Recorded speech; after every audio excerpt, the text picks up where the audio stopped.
Selamat pagi pemirsa, selama 10 menit ke depan Anda akan bersama saya, Azahra Nurmelinda, dalam acara Zahra News TV, yang akan membahas tentang keindahan kota Yogyakarta di balik dinamika kehidupannya.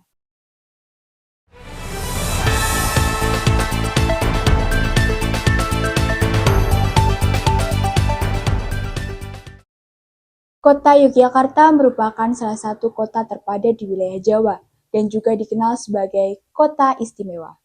Yogyakarta mempunyai sejarah panjang dan kebudayaan yang melimpah.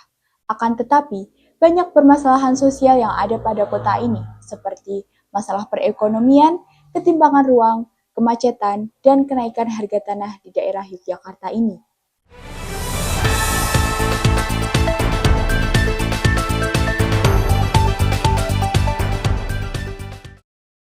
Kota Yogyakarta juga dikenal sebagai kota pelajar karena Yogyakarta memiliki beberapa kampus favorit dan berkualitas, baik dari kampus negeri maupun kampus swasta.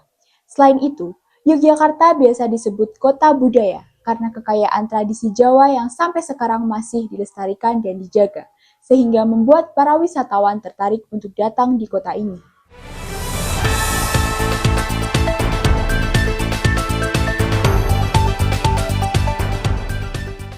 Selain itu, hal menarik yang ada di kota Yogyakarta adalah pada sektor pariwisatanya. Yogyakarta menawarkan berbagai destinasi yang sangat ikonik, seperti Malioboro, Keraton Yogyakarta, Taman Sari, Benteng Vredenburg, dan juga keindahan alam yang tak kalah cantiknya, yaitu Pantai Parangtritis, Gunung Merapi, dan juga Heha Ocean View yang sekarang menjadi trending topic.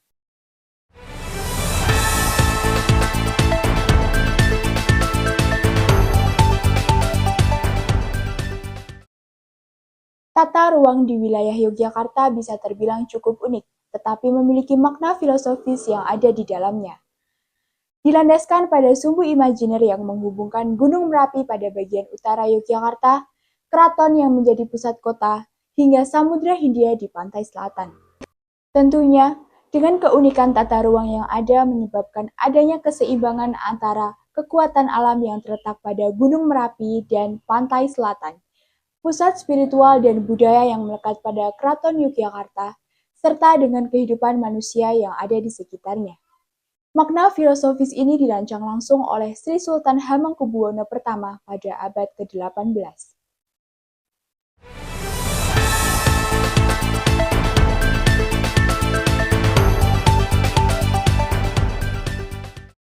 Kota Yogyakarta mengalami peningkatan urbanisasi yang cukup pesat, karena keindahan alamnya yang menarik para wisatawan baik dari dalam negeri maupun luar negeri.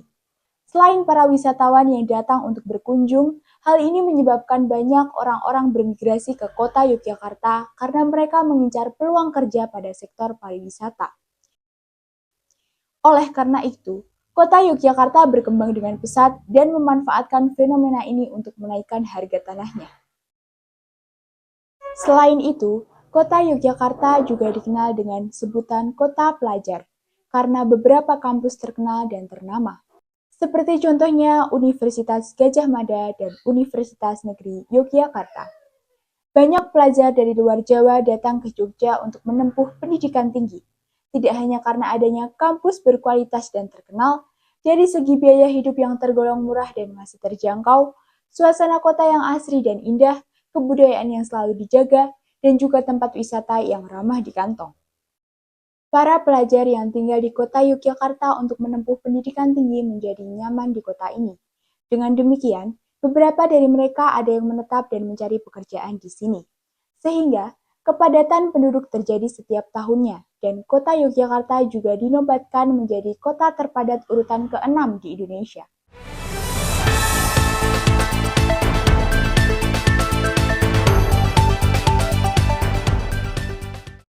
Menurut yogyakarta.bps.co, Kecamatan Ngampilan menjadi urutan tertinggi yaitu sekitar 18.700 jiwa per kilometer persegi. Sedangkan kecamatan terendah menduduki angka sekitar 8.400 jiwa per kilometer persegi, yaitu terletak pada Kecamatan Umbul Harjo. Wilayah metropolitan Kota Yogyakarta yang menjadi daerah terpadat dan daerah penyangga Jogja yaitu Sleman dan Bantul, memiliki populasi 2,4 juta jiwa. Dengan urbanisasi dan kepadatan penduduk yang terus meningkat, Yogyakarta harus bisa menghadapi tantangan dalam pengelolaan tata ruang untuk keseimbangan antara bangunan dan kelestarian lingkungan serta kualitas hidup penduduknya.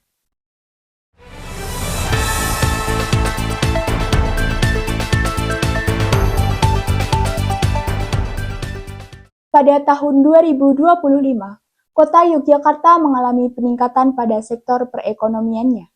Berdasarkan data dari Badan Pusat Statistik, perekonomian bertumbuh sekitar 5,49%. Hal ini menjadikan Kota Yogyakarta menjadi kota dengan peningkatan perekonomian tertinggi di Pulau Jawa. Tiga sektor utama yang sangat menopang perekonomian Kota Yogyakarta yaitu pada sektor pariwisata, pendidikan, dan juga usaha mikro, kecil, dan menengah atau biasa disebut sebagai UMKM. Pada sektor pendidikan, banyak menghasilkan tenaga ahli dan berkualitas, sehingga dapat mendorong inovasi dari berbagai bidang. Universitas yang ada di Yogyakarta sangat membantu stabilitas ekonomi melalui bidang pengembangan teknologi dan kerjasama pada bidang riset. Pada sektor pariwisata yang menjadi faktor penggerak ekonomi lainnya, dengan keragaman budaya dan tradisi serta event-event besar seperti Arjok dan Mandiri Jogja Marathon menjadi daya tarik wisatawan luar negeri maupun dalam negeri. Hal ini menjadi lonjakan pengunjung dan meningkatnya pendapatan bagi masyarakat, terutama pada bidang penyediaan makan dan minum. Selain itu, pada UMKM juga berkembang sangat pesat, dengan memanfaatkan pendidikan dan pariwisata untuk mempromosikan produk-produk khas Yogyakarta, seperti kuliner tradisional, kerajinan tangan, batik, dan juga kreativitas masyarakat lainnya. Dengan demikian, pemerintah memfokuskan UMKM untuk pengembangan ekonomi dan juga bermanfaat pada kesejahteraan masyarakatnya. Tentunya, ketiga sektor ini berperan sangat kuat pada perekonomian kota Yogyakarta, sehingga Yogyakarta dapat membantu pembangunan daerah yang berkelanjutan dan positif.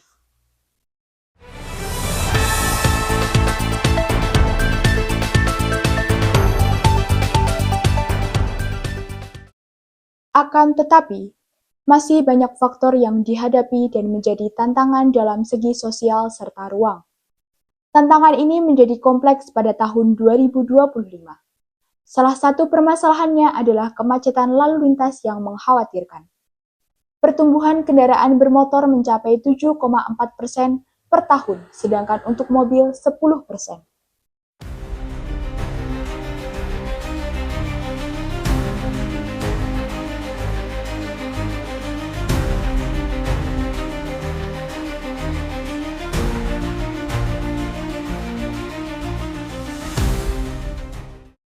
Dan untuk pembangunan infrastruktur jalan hanya sekitar 0,2% per tahun.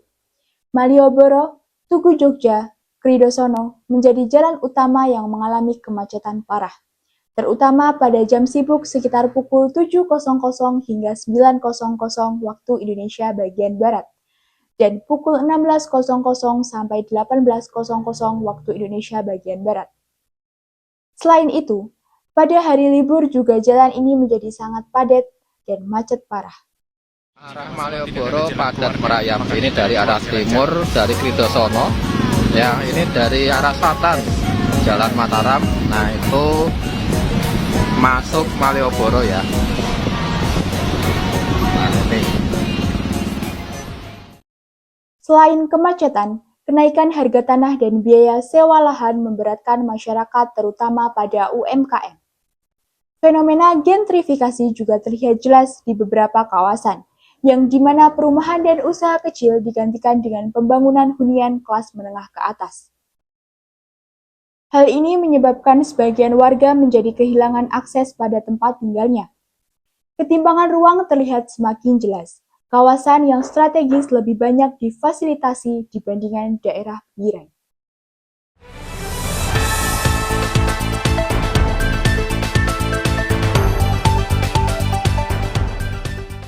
Pemerintah saat ini sedang mencari solusi melalui pengembangan transportasi publik, penataan ulang ruang kota, dan kebijakan pengendalian harga tanah. Selain itu, pemerintah juga memikirkan supaya masyarakat yang tinggal di kawasan pinggiran tetap bisa tinggal di wilayahnya tanpa gangguan dari pihak manapun. Tantangan ini memerlukan partisipasi kuat dari berbagai pihak, supaya kota Jogja menjadi nyaman dihuni dengan kualitas hidup baik dan adil.